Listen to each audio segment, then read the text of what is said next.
ഐഷു എന്തോ എടുക്കുവാ? തീപ്പോ?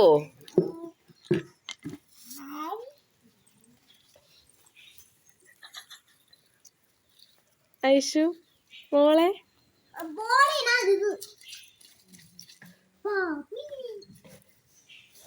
നീ വേണമെങ്കിൽ നിന്റെ ദേഹത്തേക്കടാ, കൊച്ചിന്റെ ദേഹത്തേടാ എല്ലാം കൂടെ തേച്ച് വെക്കുന്നേ.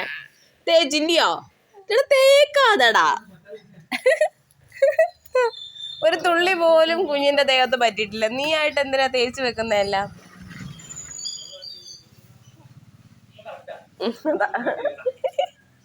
അല്ലെങ്കിൽ തെറ്റിദ്ധരിച്ചാലേ.